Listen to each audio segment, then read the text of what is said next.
buenos días, bienvenidos a Viajero TV, gracias a TVial y al Gobierno Regional del Callao. Hoy tenemos en nuestras manos la edición número 8 de la revista Viajero de Lima Norte y es un orgullo para nosotros presentarlo el día de hoy. Como pueden ver, ese es el tema que hemos tratado. El Congreso debatirá la Autoridad de Transporte Urbano y hoy día vamos a hablar también un poco con nuestro invitado, que es el doctor Fran Gómez, acerca de este tema. Pero les quiero mostrar qué temas traemos en esta nueva edición. Tenemos, por ejemplo, el tema de las boletas, de las papeletas fantasmas, que lo estamos viendo. También tenemos el tema de el puente Bella Unión, que lo hemos puesto desunión por todos los problemas que ha habido al construir este puente. También el tema de Los Olivos, de Lima Norte, sobre el alcalde de Los Olivos, sobre Quique Corpoma, que está postulando para la alcaldía de Lima. Tenemos el relanzamiento de la revista, que tuvimos al ingeniero invitándolos a todos ustedes a que vayan al relanzamiento. Ese es un poco de lo que pasó, en resumen. Tenemos algunas fotitos de las personas que fueron invitadas, que estuvieron con nosotros. Hablamos también de la Autoridad Única del Transporte, ese tema tan complejo, que más adelante lo vamos a un poquito ver. Algunos temas de Lima Norte específicamente. Algunos temas también novedosos, como es cómo cambiar la llanta de un vehículo. Tenemos también, por ejemplo, el tema de los canillitas, que son los que nos están ayudando para que la revista puedan adquirirlos ustedes en cualquier kiosco, lo pueden adquirir. Gracias a ellos, acá tenemos un pequeño reportaje de la labor que ellos realizan. También tenemos, por ejemplo, fútbol. Tenemos una nota a cargo de Percio Olivares, que él está también con el Golazo. Nos habla un poco de los nuevos talentos que hay en el Golazo, y este tema lo hice yo, que es el museo que se encuentra en Coyique. Es un museo, en realidad no tiene mucha difusión, es un museo chiquitito, pero hecho con bastante amor y con bastante cariño. Y espero que lo lean, es una nota muy bonita y apoyen sobre todo la cultura, que muchas veces no es apoyada. Temas turísticos, como siempre, y algunos temas turísticos, algunos temas que tenemos de variedad informativa. Bueno, en sí es una edición muy completa y que queremos que lo lean, que lo tengan, que es una buena información para todas las personas que están en Lima Norte, y esperemos que sigamos adelante con más ediciones. Así que vamos en un corte comercial y regresamos con el tema de hoy.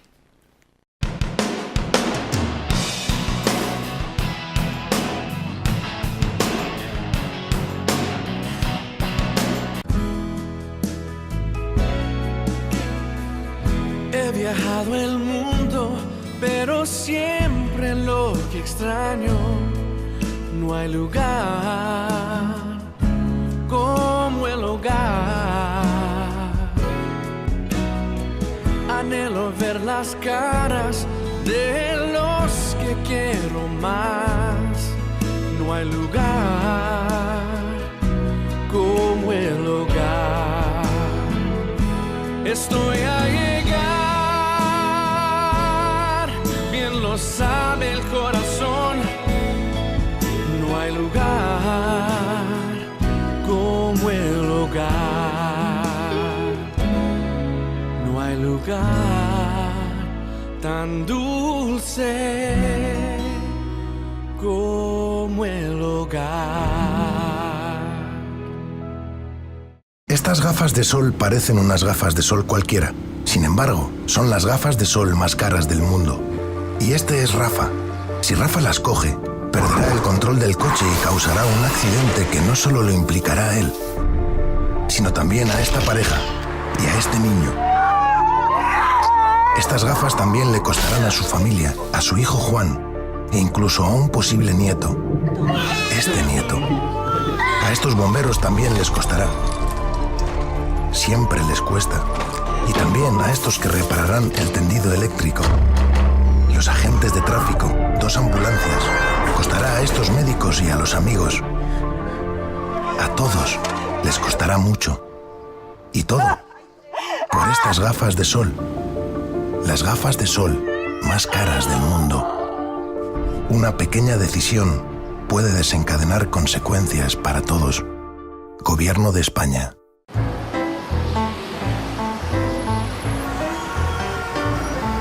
Si no puede hacerlo todo, haga lo que pueda.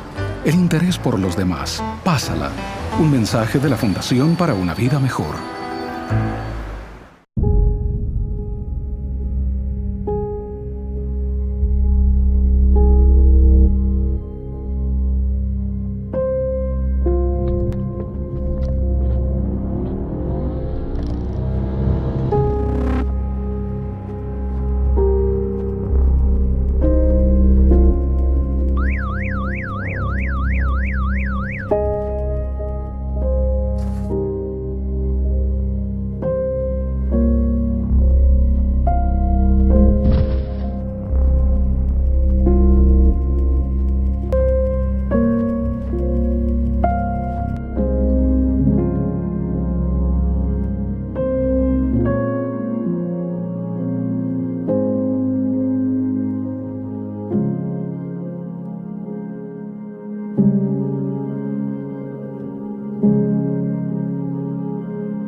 Y regresamos en Viajero TV.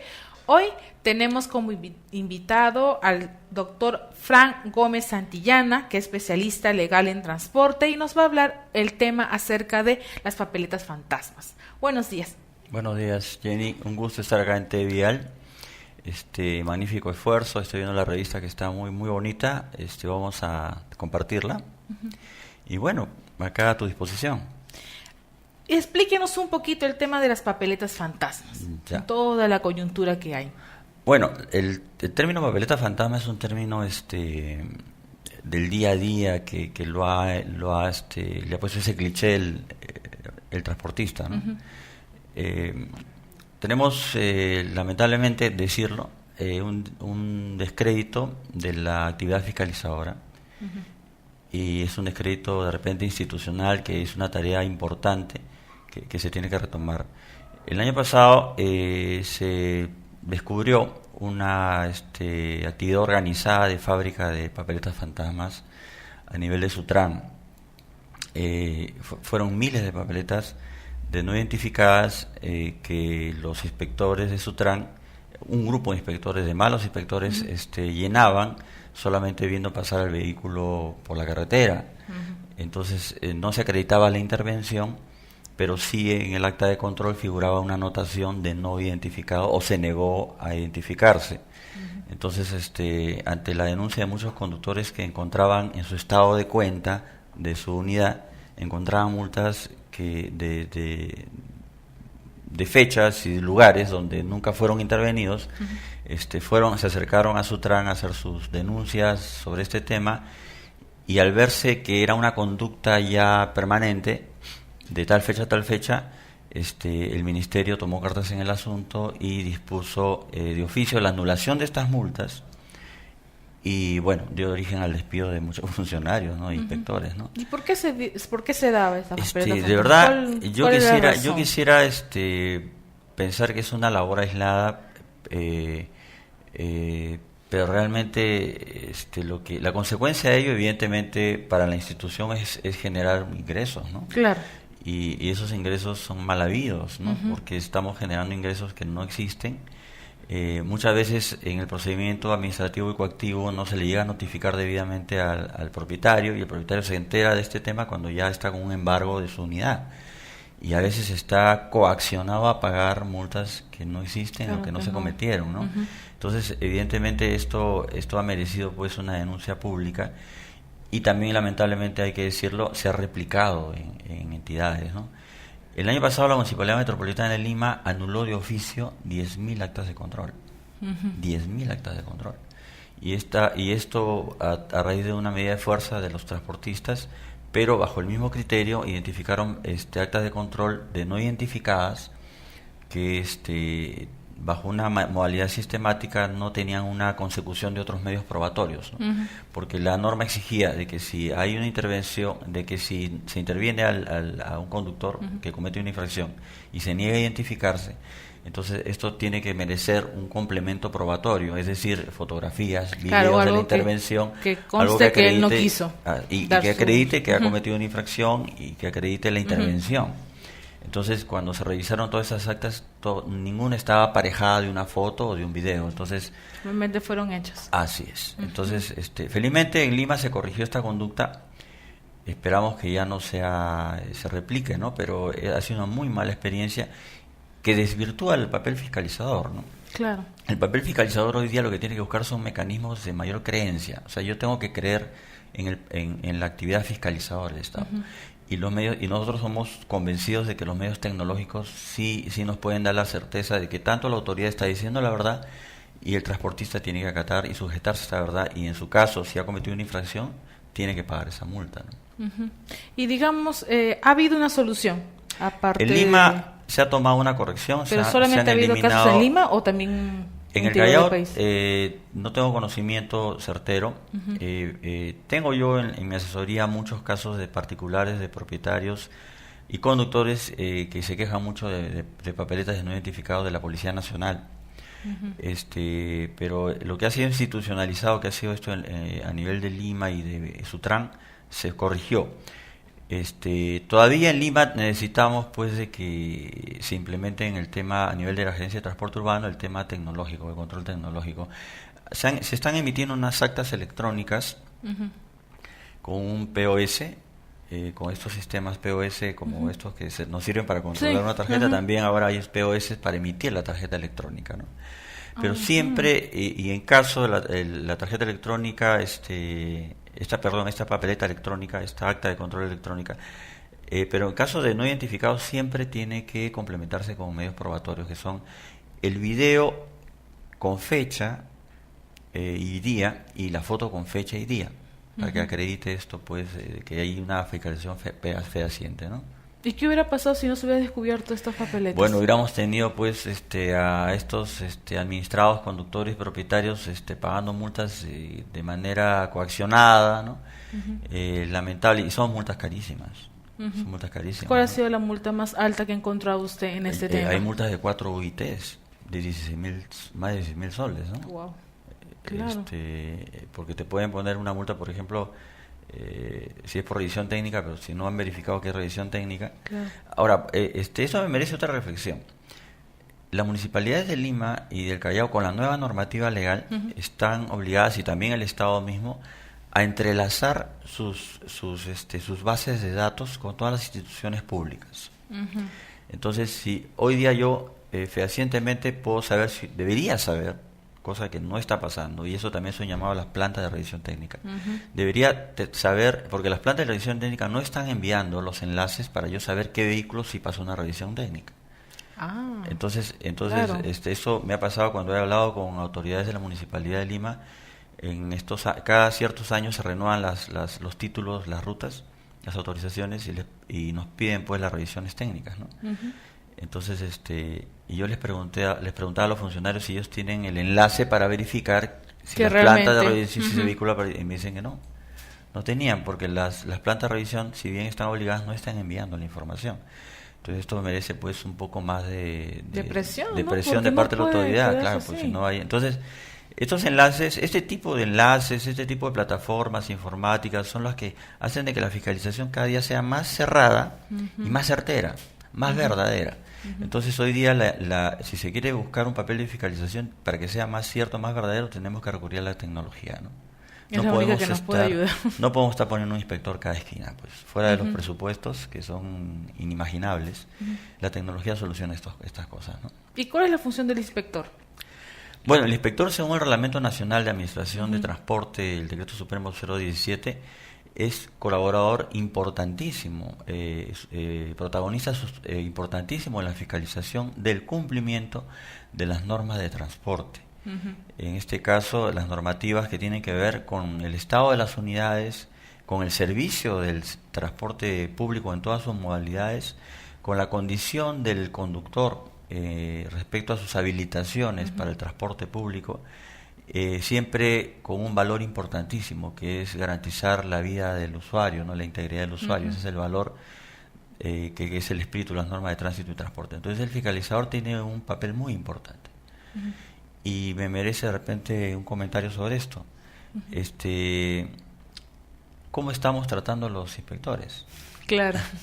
En estos días hemos visto videos y fotografías lamentables de conductores que son jalados por la unidad de un conductor que no obedece, no lo reconoce como autoridad, ¿no?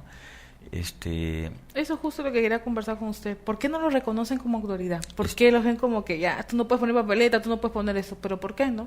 Supuestamente comparten algo de autoridad también con la policía, ¿no? La norma le da toda esa autoridad.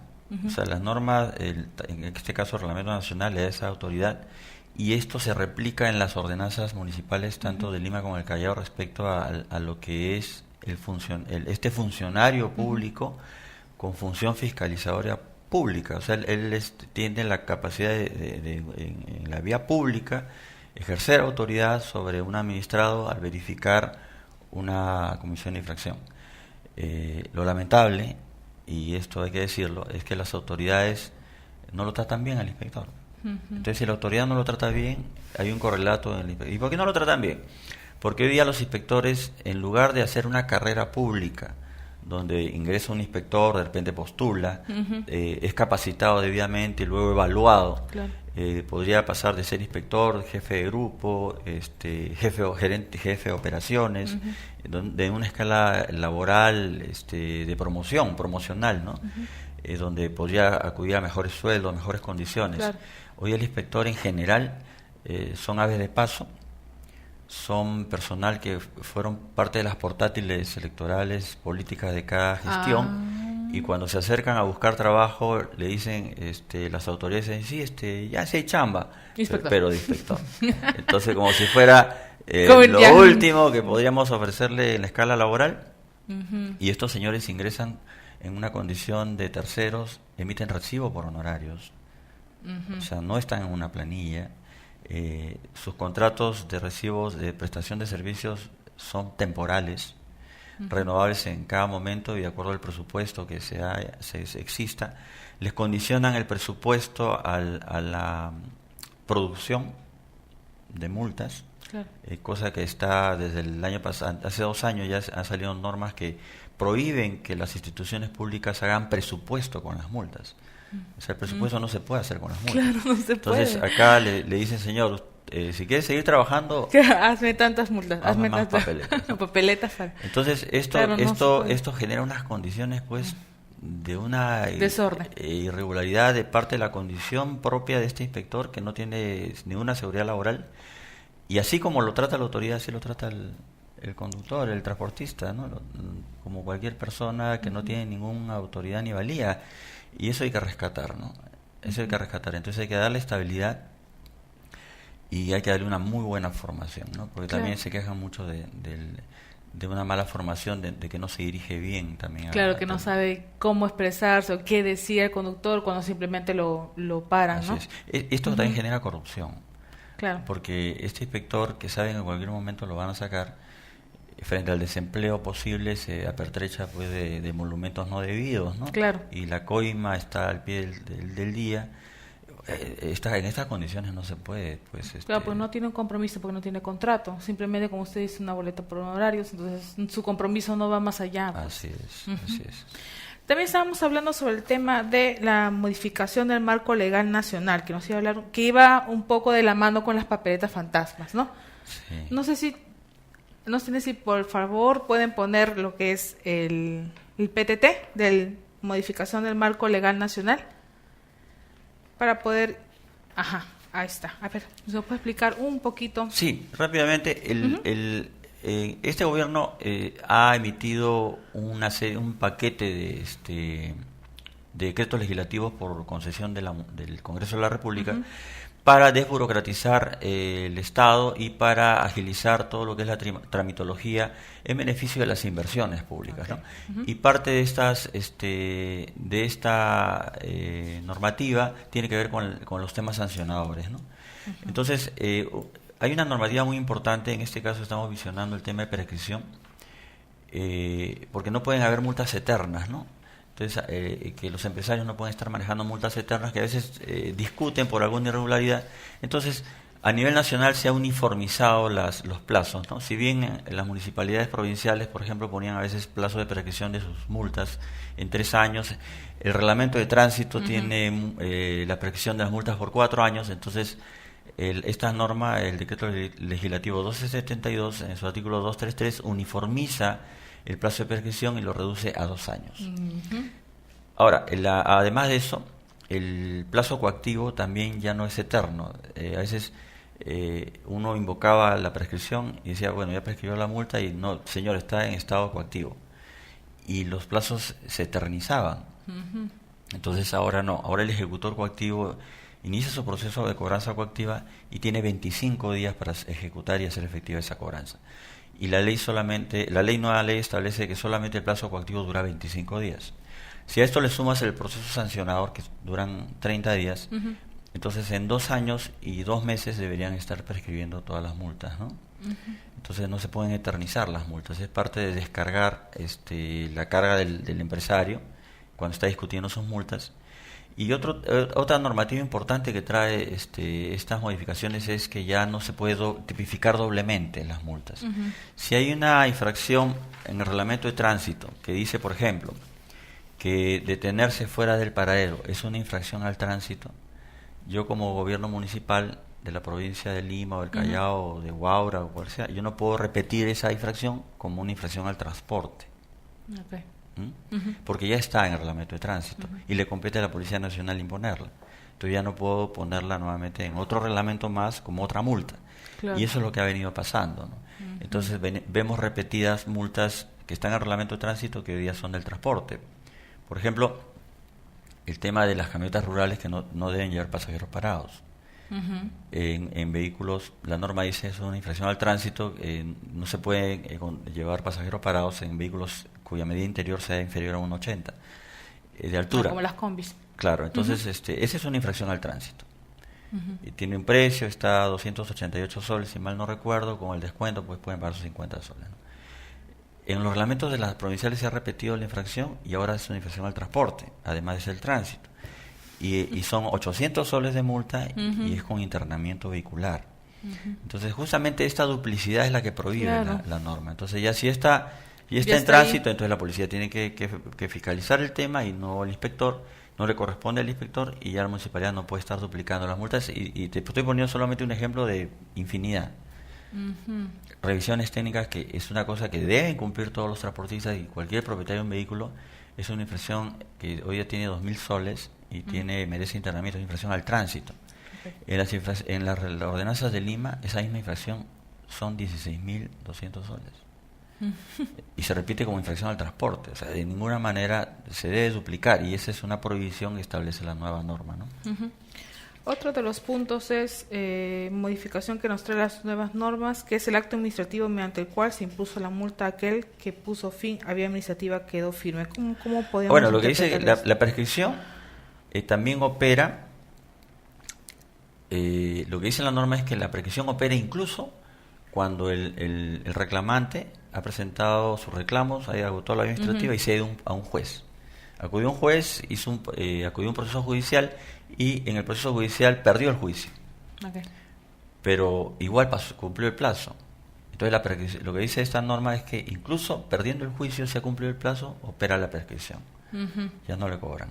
Entonces también esto un poco motiva que el juez sea más ágil en los procesos judiciales y todo se mueva más rápido. O sea, el espíritu de los paquetes de los decretos legislativos es de que todo sea más rápido, más ágil. Ese es el objetivo. Ese es el objetivo. Entonces, y que las inversiones sean claras, ¿no? Entonces, ese es el objetivo de los paquetes. Y poner un poco más de orden a todo, ¿no? Así es. Así es. Y también evitar, como le digo, de que los presupuestos nazcan a partir de multas, ¿no? Regresamos con el tema que está muy interesante. Nos damos un corte comercial y regresamos.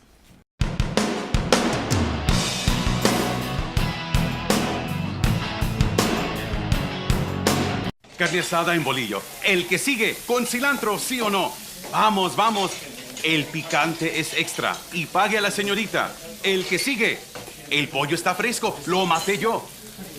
El que sigue, mientras estamos jóvenes. Me dijo que lo quería con salsa. Fuera, fuera. Fuera de la línea. Perdone. ¿Qué deseas? La torta está deliciosa. Todos necesitan Gratitud. Pásala. Fuera. Un mensaje de la Fundación para una Vida Mejor.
Y regresamos en Viajero TV. Estamos hoy día con el doctor Frank Gómez y ahora vamos a hablar sobre la Autoridad Única de Transporte, este proyecto de ley que ha presentado el presidente.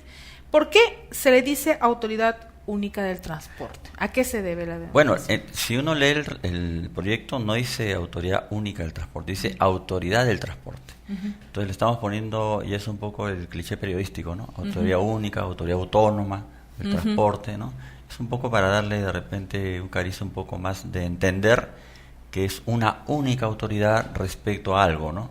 En este caso es una única autoridad del transporte respecto al transporte público de Lima y Callao. Entonces, el 27 de julio ingresó el proyecto de ley al Congreso de la República para su debate y su aprobación, y lo anunció en el mensaje presidencial Pedro Pablo Kuczynski, nuestro presidente. Este proyecto crea una institución autónoma adscrita al Ministerio de Transportes, o sea, depende del Ministerio de Transportes, que va a absorber las funciones de transporte que tienen hoy día la Municipalidad Provincial del Callao y la Municipalidad Metropolitana de Lima, ¿no? Si me preguntas por qué, la respuesta es de que tenemos una mega metrópoli que es Lima y Callao, bien establecida, bien definida de manera urbanística, que no ha tenido una solución integral en cuanto a la transportación, ¿no?, que se espera, ¿no? Se espera mucho para el Perú en estos términos de transporte a nivel de Latinoamérica, porque somos un país que avanza en todo lo que son índices económicos, también en infraestructura en general, a nivel financiero también, pero en este tema, que es uno de los temas pendientes, tareas del Estado, es el transporte, ¿no?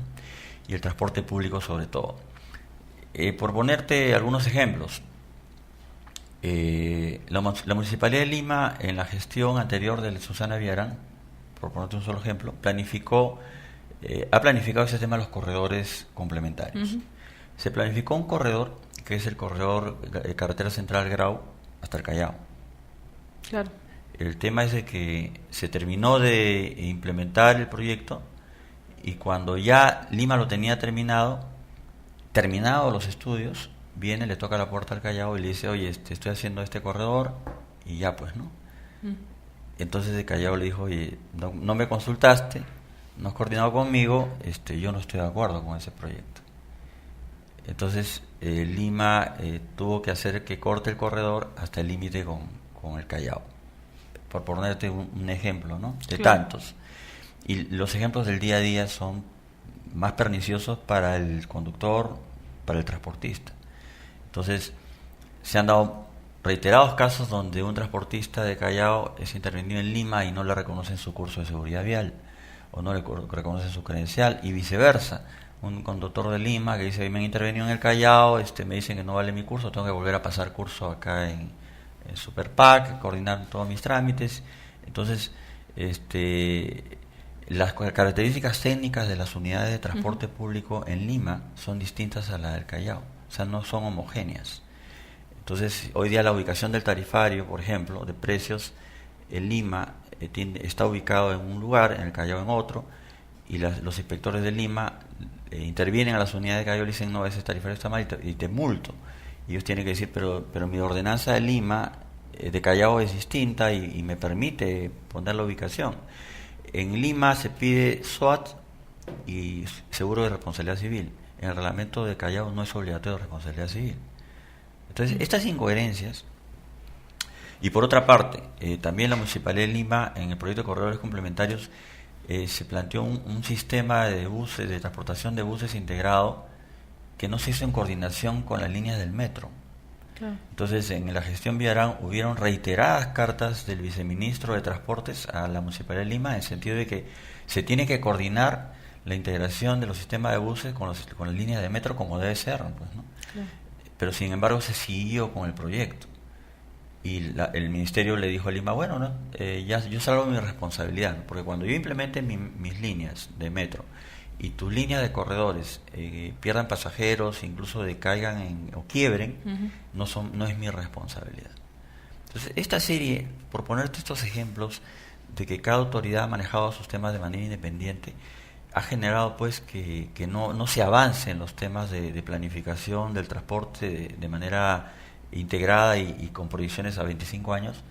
Entonces el gobierno central ha asumido las riendas del tema y dice: no, entonces voy a hacer una autoridad única que planifique todo esto, y entonces absorba las facultades que tienen. Eso significa que la autoridad autónoma va a absorber a la Gerencia General de Transporte Urbano del Callao, va a absorber a la Gerencia de Transporte Urbano de Lima, va a absorber al Instituto Pro Transporte de Lima, que hoy día tiene los corredores complementarios, va a absorber a la Autoridad Autónoma del Transporte del Tren Eléctrico.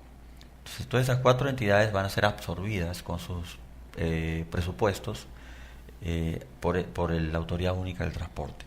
Para regirse con una sola ley. Con una sola. Las 2 primeras tareas que se plantea este proyecto de ley es establecer un plan regulador de rutas único y un plan maestro. En la continuidad urbana que corresponde a la jurisdicción territorial de Lima y Callao. Es decir, esta autoridad va a habilitar todas las unidades de transporte, le va a dar su tarjeta de circulación, la autoridad autónoma, a los conductores le va a dar su credencial, la autoridad autónoma, todo lo que son cursos, capacitaciones, todo lo que es acreditación, todo lo va a hacer la autoridad autónoma, va a tener un registro único y también va a tener una fiscalización única, ¿no? Para la jurisdicción de Lima y Callao, como en las grandes ciudades que han avanzado en estos temas de transporte, ¿no? Justo quería preguntarle acerca de eso. ¿Esta autoridad de transporte en qué otros países se ha implementado y ha sido exitoso? En México funciona la autoridad autónoma, que es la única entidad que planifica el transporte, y va bien, va muy bien.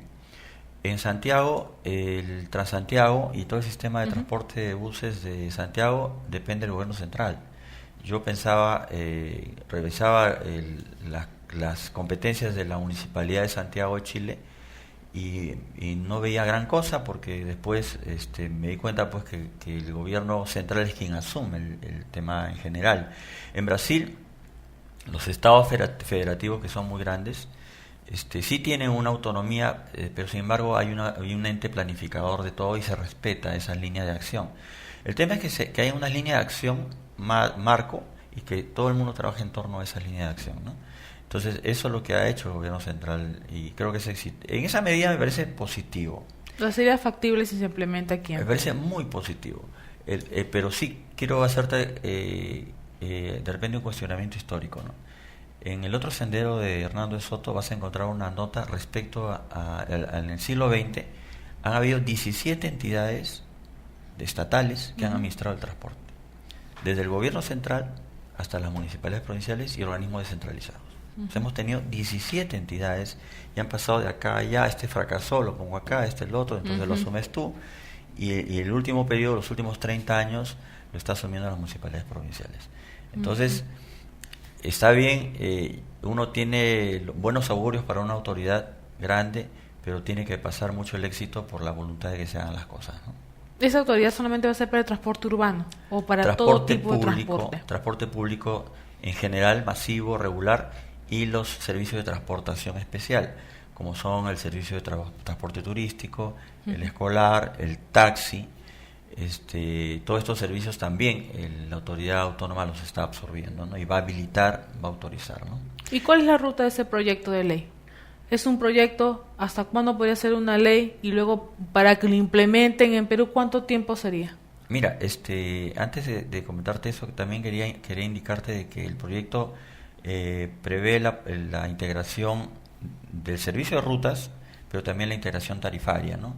Que hay una integración tarifaria entre todos los componentes para que tú puedas transportarte de repente con una sola tarjeta del bus, del alimentador, al principal, al metro. Entonces te identifiques, o tarjeta o el identificador, ¿no? En otros países están usando celulares, ¿no? Pero la idea es de que exista un solo recaudo. No necesariamente una sola tarifa, ¿no? Porque puede ser que la tarifa del tren tenga un costo, la troncal un costo, pero te van descontando de acuerdo al servicio que vas tomando, ¿no? También dos cosas que son muy importantes, antes de darte la respuesta, que son muy importantes, fundamentales en este proyecto, es la declaratoria del transporte como servicio público. Ahora, uno se pregunta qué connotación tiene esto, o sea, el declarar servicio público, el transporte, ¿qué connotación tiene? En la regulación, nosotros tenemos un sistema constitucional de libre mercado y este sistema constitucional le ha prohibido al Estado hacer empresa, le ha prohibido al Estado meterse en el tema empresarial. Entonces los servicios públicos son concesionados a privados, el privado es el que organiza. Entonces cuando se declara servicio público, estamos dando la posibilidad de que el Estado intervenga directamente en la gestión, en la operación y el manejo, ¿no? De todo el sistema. Y esto tiene otro correlato, que son la subvención de tarifas según el proyecto de ley, sobre todo en los lugares y en las zonas donde más de personas de pocos recursos, donde se quiere subvencionar la tarifa, y el control tarifario. O sea, el control tarifario lo va a tener el Estado. Si me permites una crítica sobre estos tres puntos. Primero, yo soy un ferviente creyente en el sistema de libre mercado. O sea, no creo, el Estado siempre ha demostrado ser ineficiente cuando se mete a los negocios y las actividades. Y hoy día lo veo. Hoy día la gestión de operaciones de ProTransporte como entidad del Estado es deficiente. Y en ProTransporte quien debería manejar las frecuencias, los controles, los planes operacionales deberían ser los operadores privados. Esta ha sido una queja de COFIDE y de muchos usuarios. En ese sentido el Estado siempre ha resultado ineficiente cuando se mete al tema. Entonces por ahí no va bien la cosa. El tema de la subvención, hoy día el privado, el operador privado está subvencionando hoy día el pasaje medio y está subvencionando los pases libres de la policía, bomberos y otros. Entonces, y ahora minusválidos, según la última ley, los minusválidos extremos también con su tarjeta de Conadis pueden pasar el pasaje gratis, ¿no? Su pase gratis, los exoneran de tarifa. Todo eso lo subvenciona en la práctica el privado sin ninguna compensación. Sin ninguna compensación. Yo le pedí a una empresa, la empresa Real Star que pasa por la Americana, le pedí su número diario de pasajeros universitarios. Son 15.250 al día en esa ruta. Esa ruta tiene 75 buses. Si esto sería más o menos graficado en un sol, si lo multiplicas por 30 días y lo multiplicas por 12 meses, estamos hablando de alrededor de 9 millones de soles, que está subvencionando la empresa en favor del Estado y en favor de estos usuarios, ¿no? Para que se beneficien, el universitario, su condición de estudiante. Si tú esto lo multiplicas por 400 empresas, más o menos, de servicios que hay en el Perú, en Lima y Callao, fuera de la subvención del tren, que para mí me parece un mal contrato, y de la subvención de los otros servicios, estamos hablando de miles de millones de subvención que el Estado tiene que presupuestar y cubrir. A mí me parece muy aventurado plantear la subvención del Estado cuando los presupuestos todavía no nos dan para eso. Y va a haber un momento en que no va a cumplir con el concesionario y me parece que no merece el tema de subvención porque lo puede manejar todavía el privado, pero evidentemente con otras compensaciones, ¿no? Y el control tarifario, ¿qué te puedo decir? El control tarifario es lo peor que le puede pasar al transporte público. ¿Por qué? Yo creo en el libre mercado y el control tarifario siempre se ha manejado políticamente. Cuando hay problemas a nivel nacional de país y hay una crisis económica, el Estado dice, las tarifas se mantienen, no puedo elevarlas. Entonces yo como empresa privada le digo, oye, pero mis condiciones, acá te estoy probando técnicamente de que la tarifa se tiene que elevar, mis costos se han elevado, claro. y mis demandas no es la que se esperaba y por tanto merece una elevación de la tarifa. No, entonces la tarifa técnica se desplaza y se conviene en un manejo político de la tarifa. Y esto ha pasado en los gobiernos militares, siempre, y los hombres más viejos que están en el transporte lo han vivido, ¿no? El control tarifario siempre ha sido politizado. No hay una manera de que se pueda cambiar todo eso. ¿O es lo que espera esta autoridad? Nosotros estamos haciendo nuestros cuestionamientos, alcanzando a la Comisión de Transporte. Ahora, respecto a esta pregunta que hacías, el proyecto ha pasado a la Comisión de Transporte. La Comisión está convocando, el día de ayer el ministro de Transporte hizo un informe a la Comisión. Ahora el ministro está proponiendo no solamente que vea la competencia del transporte, sino también la del tránsito. A mí me parece perfecto, porque nosotros hicimos un cuestionamiento inicial de que tú no puedes separar el tránsito del transporte, porque por ejemplo, si yo establezco una línea de buses y esa línea de buses para que funcione bien tengo que coordinarla con una red semafórica o una ola verde, por ejemplo, tengo que también manejar el tema de tránsito. Entonces, no puedo yo como autoridad autónoma establecer el sistema de transporte y luego depender de la municipalidad correspondiente, sea Lima o Callao, para que ellos me implementen el sistema de tránsito. Eso no va a funcionar bien. Entonces la autoridad también tiene que asumir temas de tránsito y me parece la corrección que estaba haciendo el ministro me parece positiva, ¿no? Pasa de la comisión, luego del debate que haya y los aportes que hagan terceros, supongo que se publicará y pasará al pleno para su aprobación. Hay una observación legal que es muy importante. La facultad de servicio de transporte público es una facultad que es consagrada constitucionalmente. Está consagrada constitucionalmente. ¿Me permites la presentación? Sí. Sí. Acá en la presentación hicimos en el artículo 195 de la Constitución, se indica en las competencias de las municipalidades provinciales lo siguiente, ¿no? Los gobiernos locales promueven el desarrollo de la economía local y la prestación de los servicios públicos de su responsabilidad, en armonía con las políticas y planes nacionales y regionales de desarrollo. Son competentes, las municipalidades provinciales también, para desarrollar y regular actividades y servicios en materia de educación, salud, vivienda, saneamiento, medio ambiente, sustentabilidad de recursos naturales, transporte colectivo. No estamos hablando del colectivo, estamos hablando del transporte masivo público, ¿no? Circulación y tránsito. Esta función, esta competencia está consagrada constitucionalmente a las provinciales. Entonces, si yo le voy a quitar esas facultades a las municipalidades provinciales y le voy a dar esas facultades constitucionales a una autoridad autónoma, voy a tener necesariamente que modificar la Constitución. Claro. Y la modificación de la Constitución, que es una reforma constitucional, exige que el Pleno lo apruebe con un quórum calificado. Estamos hablando de las 3/4 partes de los congresistas, que lo aprueben en una primera legislatura y se ratifique en una segunda legislatura. Estamos hablando más o menos de un año, ¿no? Un año para que recién se pueda ver algunos... Sí, en el camino constitucional. Algunos frutos de esto. ¿Cómo está? ¿Y cuál es el objetivo principal de esto, de la autoridad? Bueno, la eficiencia del servicio de transporte, ¿no? La movilidad urbana bien planificada, bien cohesionada. Se habla de un sistema integrado. Yo no me gusta el término sistema integrado, me parece un poco politizado, pero el sistema de por sí, sistema es cohesión, organización, y eso es lo que no ha habido. Las tipologías vehiculares en el Callao pueden ser distintas. Hoy día son distintas a las de Lima. Hoy día veo muchas camionetas rurales y que están pasando por vías principales. Lima ya prohibió eso en muchas vías. los servicios comunes hacia el aeropuerto, los sistemas expresos, los sistemas preferenciales de transportación, todo eso tiene que ir de la mano, ¿no? Y también la implementación de las líneas del metro que van avanzando, se tiene que complementar con los sistemas de buses. Eso funciona perfecto en todos los países desarrollados, y a eso tiene que alcanzar el Perú, ¿no? Entonces, el fin es superior, es muy importante para el país, ¿no? Pero ha habido una lucha antes para esto. He escuchado mucho de este tema de hacer la autoridad. ¿Y por qué recién, digamos, se ha implementado este proyecto? Bueno, cuando ya ha habido mucho tiempo atrás que han estado hablando sobre eso. Ese gobierno municipal ha tomado la bandera de la autoridad autónoma, ¿no? Eso nos parece muy importante, ¿no? Y lo ha materializado en un proyecto de ley. Los gobiernos anteriores también hablaban de autoridad autónoma, pero de una manera muy sutil. No hablaban de retirarle las competencias a las provinciales, era un poco una pinturita al tema y no entrar al tema de fondo, ¿no? El proyecto ya ahora agarra el tema de fondo, ¿no? Que es asumir las competencias. Claro.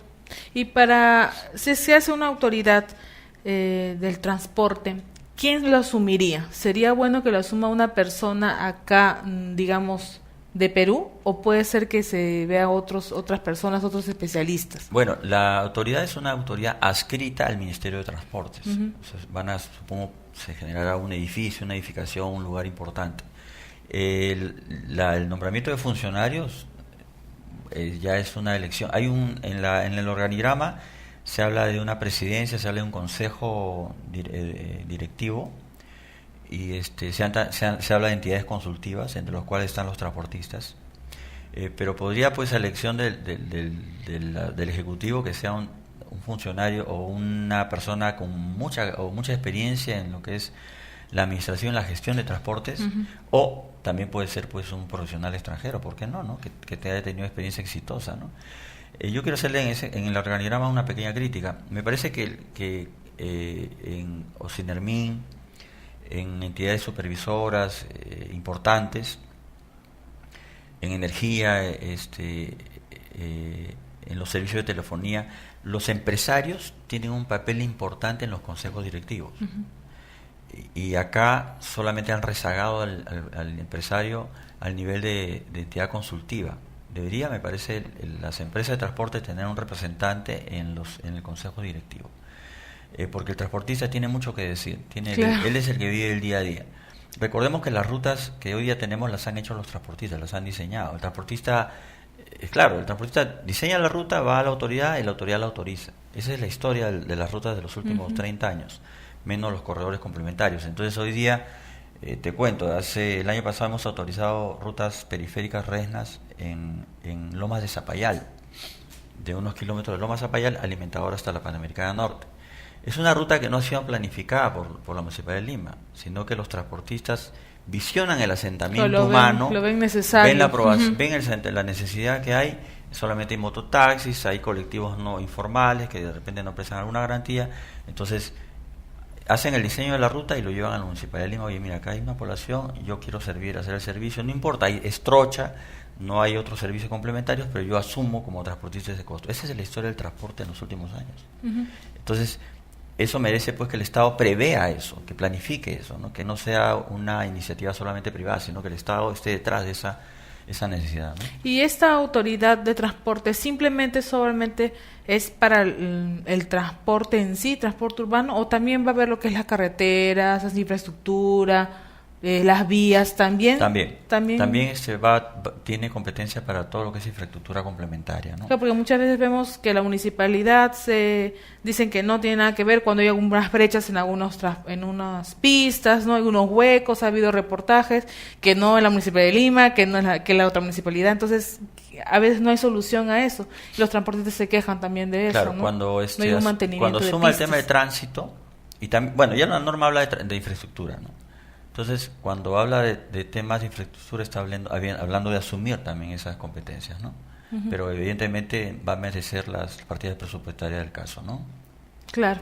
Regresamos en Viajero TV con el tema acerca de la autoridad del transporte. Regresamos.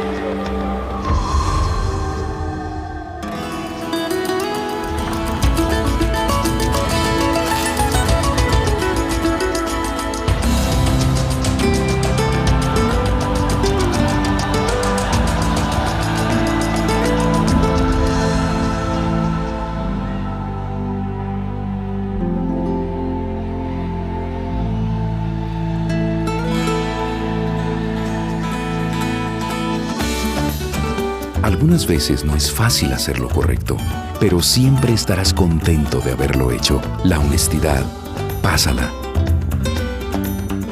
Un mensaje de la Fundación para una vida mejor. Historia del casco. Desde la noche de los tiempos, el hombre se enfrentó a todos los peligros de la tierra. Se abatieron sobre él los climas más extremos. Todas las bestias le disputaron su reino. Él lo logró.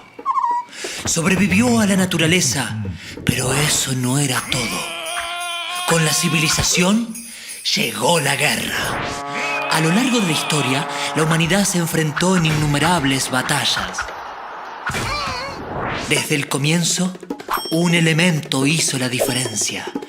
Un artefacto que protege al hombre desde siempre. Una tecnología nunca superada. Un elemento que no pasa de moda. El casco. Miles de años protegiendo tu cabeza. En la mayoría de las caídas en vehículos de 2 ruedas, la cabeza es lo primero que impacta. Protégete.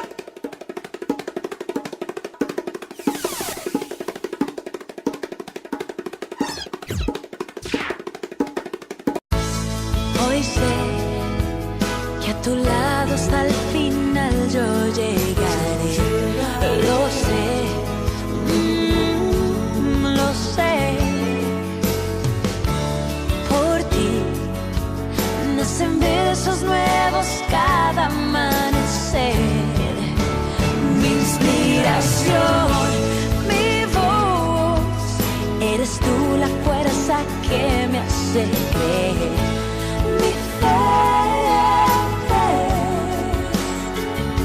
Quisiera llegar hasta tu lado, sentir que me llevas de la mano.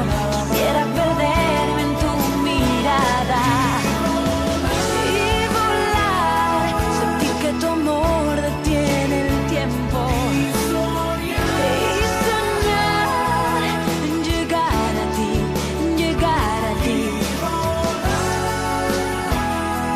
Como palomas en el cielo.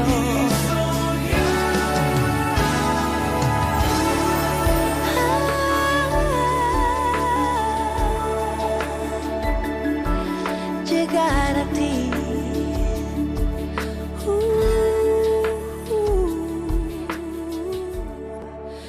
Llegar a ti.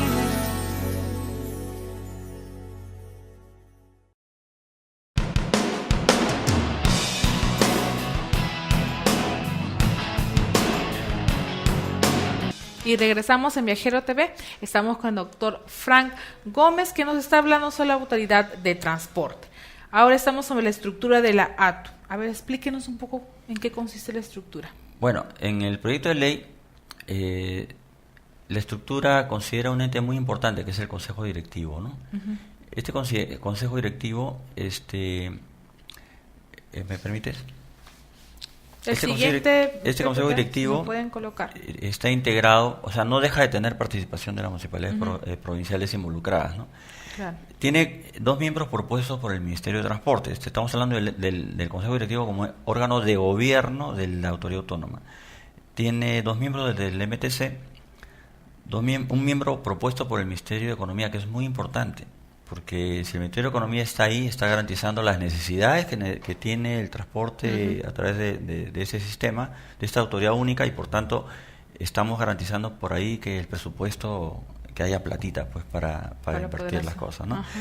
Un miembro propuesto del Ministerio de Vivienda, justamente la pregunta que me decías antes, cuando hablamos de infraestructura, entonces acá se tiene que involucrar al Ministerio de Vivienda, entonces es muy importante.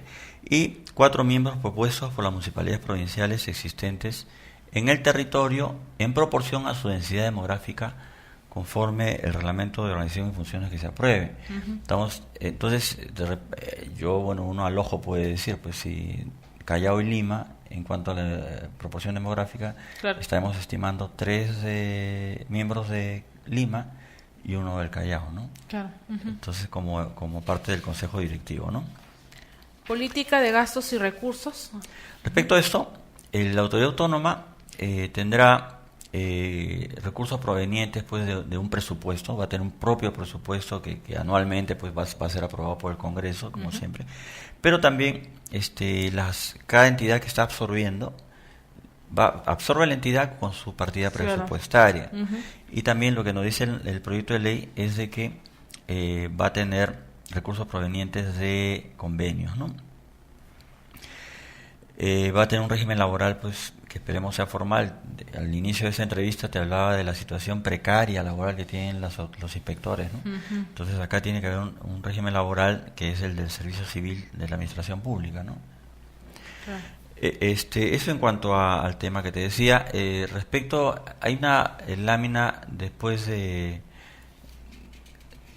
sobre la anterior, sobre el tema de la que ya lo hemos conversado, de la declaratoria de servicio público.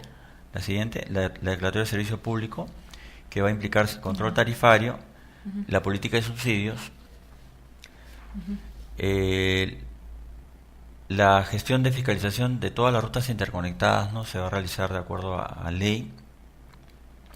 Ellos acá aprueban un calendario muy rápido que bueno, yo tengo mis consideraciones respecto a eso, ¿no? Para que esto pase en 60 días ya se implemente todo el reglamento, ¿no? Incluso se establecen comisiones de transferencia, ¿no? La municipalidad de su comisión de transferencia y la comisión del MTC que va a absorber a toda la entidad, ¿no? Entonces hay un plazo de 90 días también para pasar todos los presupuestos, ¿no? Acá hay algo muy interesante, ¿no? En una disposición complementaria final. Los corredores complementarios y el tren eléctrico a través de la autoridad autónoma tienen contratos de concesión. Entonces, el MTC, la autoridad autónoma tiene, el concesionario del tren tiene un contrato de concesión con la autoridad autónoma. Claro. Los corredores complementarios y el metropolitano tienen contratos de concesión con la Municipalidad Metropolitana de Lima.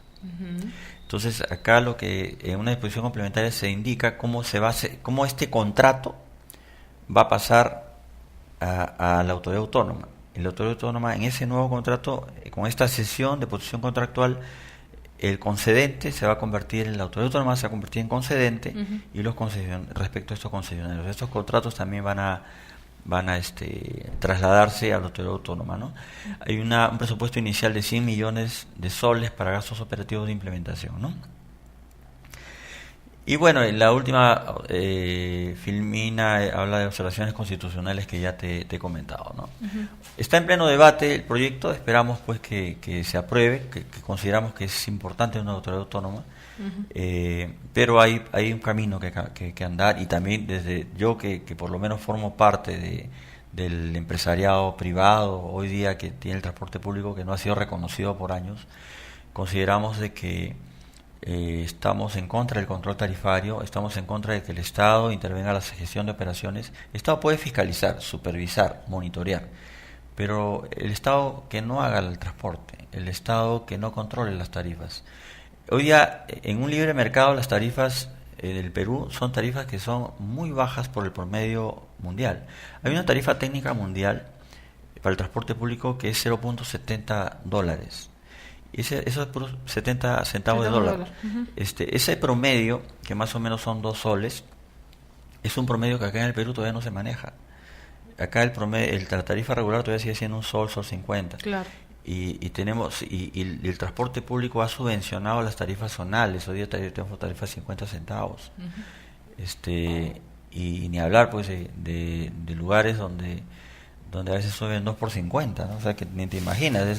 Suben los chiquititos. Yo tengo casos donde empresas me dicen, doctor Frank, nos han subido, suben 5 chiquititos de primaria, y te dan $1, y ya, pues, te miran con su carita de ternura. Entonces, ese tipo de subvenciones, que son del día a día, no son parte de la historia ni la estadística, ¿no? Pero en la práctica se hacen, ¿no? Y nunca son reconocidos. O sea, hoy día al transporte público, al transportista público, el Estado no reconoce un sol de la subvención privada que hay por millones, y te demostré antes cuántos millones son, tienen hoy el transporte público. Entonces me parece que también ahí merece un reconocimiento al transportista, ¿no? ¿Qué tipo de reconocimiento podría ser? Tiene que ser económico, exoneraciones tributarias. Claro. Hoy día el transporte público no está sujeto, el pago del pasaje no está sujeto al IGB, solamente está exonerado del IGB. El transportista solamente paga su impuesto a la renta, declara y paga su impuesto a la renta, pero esto tiene una contraparte negativa. No podemos usar las facturas como gastos entonces claro, las empresas utilizan eso. Claro, no podemos porque no hay una contraparte en el IGB. Entonces ahí tenemos un tema negativo y evidentemente el Estado entiende de que si carga el IGB al pasaje, el transportista lo que hace es cargarle el IGB al pasajero. Claro, entonces de alguna manera es una manera de subsidio final, pero el pasaje diferenciado sigue siendo pues una carga del privado, ¿no? Que es algo sui generis, ¿no? Porque tú te imaginas de que por ser universitaria tú entres a comer helados y por ser universitaria te descuenten la heladería por tu helado porque eres universitaria, o vas al cine y porque eres universitaria el cine, y yo te hablaría de 2.000 servicios y es algo desnaturalizado, pero el transportista lo ha entendido así, lo ha asumido así, ¿no? Claro, no se le retribuye absolutamente nada por lo que está haciendo, absoluto. ¿No?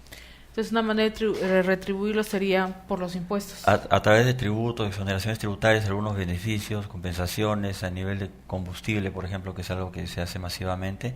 Ha habido fondos que no se han utilizado bien, fondos de combustibles, hace muchos años.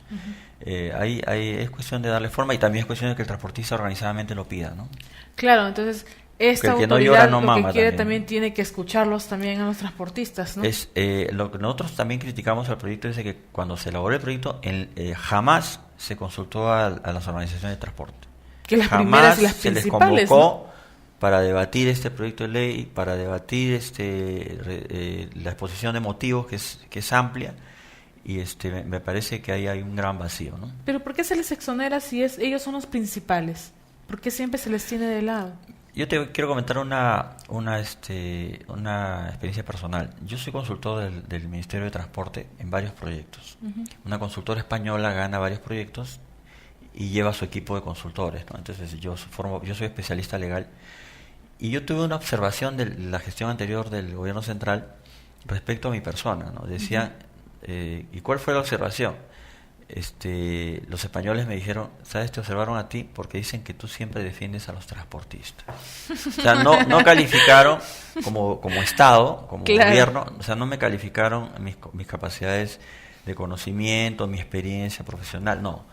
Entonces, esa visión del gobierno de que él está en una parte y el enemigo es el transportista. Claro, no llega a nada, nunca llega. Eso se tiene que cambiar, o sea, el enemigo no es el transportista es hay que llamarlo, convocarlo, utilizar su energía, sus potencialidades, su experiencia en el campo que tiene. Y hay que tener un liderazgo sobre él para encaminar de mejor sus grandes capacidades, tanto económicas y operativas, ¿no? Entonces ahí hay una falta de liderazgo y ese chip del gobierno central y también de los gobiernos municipales tiene que cambiar, ¿no?, respecto al transportista. ¿Cómo sería para cambiarlo? Tiene que entender la autoridad, tiene que entender que el transportista, que puede convocar al transportista y tener liderazgo sobre los empresarios para encaminar, por ejemplo, temas de ordenamiento. Yo te digo, si yo fuera autoridad, mañana coordino con todas las rutas del Evitamiento Panamericana y mañana todos tienen corbata. Eso es fácil de hacer. Claro. Mañana, si yo programo fiscalización para mantener unidades limpias y en buen estado y hago una programación, yo te aseguro que lo puedo hacer. Campañas de trato al público, desde la autoridad, convocando a los transportistas. Se puede hacer. El transportista está en contra del informal, porque el informal es su enemigo. Entonces, yo tengo que promover al transportista. Se pueden promover servicios expresos en el transporte regular, servicios preferenciales. Yo podría hablar con transportistas que tienen buenas unidades y decirles, bueno, si todos tus pasajeros van sentados, puedes cobrar en vez de 2 soles, puedes cobrar 5 soles. Y hay pasajeros que pueden pagar 5 soles por un servicio rápido con otras condiciones. Entonces, acá hay un tema de promoción que el Estado se ha olvidado, ¿no? A pesar de que la ley dice que el Estado es promotor de la inversión pública en transporte, el Estado se ha olvidado de promover el transporte, ¿no? Y de liderar, de ser gerenciar es eso, ¿no? O sea, me nombran gerente de transporte urbano, para gerenciar. O sea, yo tengo que gerenciar desde arriba y asumir responsabilidades. Cuando hay un accidente de tránsito, en este caso, esta semana lamentable, por un tráiler y un colectivo y una camioneta rural informal, ¿quién es el responsable? Cuando se cayó el Mirabús, este tren el RIMAC del Mirador, lamentablemente el Mirador del Cerro San Cristóbal, ¿quién es el responsable? Claro. O sea, yo asumo como gerente esa responsabilidad, pero también tengo que día a día encaminar tareas de control, de formalización y de promoción, ¿no? Pero lamentablemente, pues en los últimos años hay una frase que dice que Dios le da chimpunes al que no sabe jugar fútbol, ¿no? Claro. Y eso es lo que ha pasado con los gerentes de transporte. Y siempre hay esa mala imagen del transportista, ¿no? Siempre tienen esa mala imagen de que el transportista no es educado, que es una persona que trabaja porque en fin, ¿no? Entonces, es una profesión, es un trabajo, ¿no? Tienen que revalorarlo. Mira, hay empresas que yo te digo que hay empresas, hay conductores muy malos, hay cobradores muy malos que no le falta un nivel de educación, y eso es una realidad, pero es la realidad que se destaca cuando no se destacan otras cosas. A mí me toca ser asesor de empresas que hoy día tienen aplicaciones para los usuarios, tienen programación de buses, están entregando en vez de boletos tickets, tickets están entregando en vez de boletos. En la aplicación puedes programar tu viaje, sabes a qué hora va a llegar el bus en ese paradero, y estamos hablando de la ruta 40, la 18, la 3, algunas empresas, Nueva América, sabes a qué hora va a llegar el bus, y subes al bus y programas tu viaje, y sabes que por ejemplo del Parque Kennedy a la Brasil hace 20 minutos y el bus cumple los 20 minutos, salvo cosas extraordinarias como el tráfico. Así es. Pero hay aplicaciones como Tu Ruta, es una aplicación muy importante, que creo que ustedes ya tienen conocimiento de eso, que nosotros estamos programando, estamos impulsando a Tu Ruta. Esas cosas positivas no están siendo resaltadas, ¿no? No están siendo resaltadas, y hay que irlas resaltando porque son iniciativas del propio transportista para la mejora del servicio, ¿no? Doctor Frank, las últimas conclusiones sobre este tema. Bueno, respecto a la autoridad autónoma, esperamos que más allá del proyecto, que es una bonita estructura, sea realmente algo ejecutivo, ¿no? Que algo que sea real, que haya una voluntad real de cambiar el transporte, de sincronizar estos sistemas y establecer uno solo, ¿no? El transportista tiene que ser actor de este proyecto. Eso debe ser una premisa. El transportista tiene que ser actor de este proyecto. Los profesionales involucrados también tienen que ser actores de este proyecto de la autoridad autónoma, ¿no? Esperamos pues que tengamos noticias. Va a haber mucho debate, porque como te digo, nosotros ya tenemos una posición frente a esto. Creemos que nuestra posición es realista, y le estamos haciendo llegar a la Comisión de Transporte a través de su presidente y también al MTC para que nos convoquen y podamos entrar a debatir y a proponer y a sustentar esto, ¿no? Me había hablado de un evento.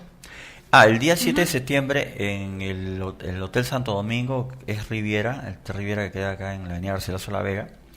Estamos organizando justamente un fórum que se llama Ventajas y amenazas de la autoridad de transporte. Interesante. Y vamos a tener un panel importante de especialistas que van a exponer, van a hablar de este tema, y están invitados todos, la opinión pública, básicamente los empresarios de transporte, y ustedes también, pues viajeros, con su cobertura tan importante que tienen, ¿no? 7 de septiembre, ¿no? 7 de septiembre, sí, a las 6 de la tarde. En el Hotel Riviera. Muchas gracias, doctor Frank, por explicarnos un poco más sobre ese tema que es muy interesante para nosotros también, para el usuario como para el transportista, para que no sea tan pesado ir desde tu casa al trabajo o donde tengas que ir, sino que haya una autoridad que se encargue de que también no pierdas tiempo, invirtiendo tiempo en viajar, en ir de un lugar a otro, sino en un tiempo más en leer, en estar con tu familia, en salir a pasear. Así que nos vemos el otro viernes, y síguenos en TVial, en el Facebook, YouTube, y también en el Facebook de la Revista Viajeros. Nos vemos el otro viernes. Chao.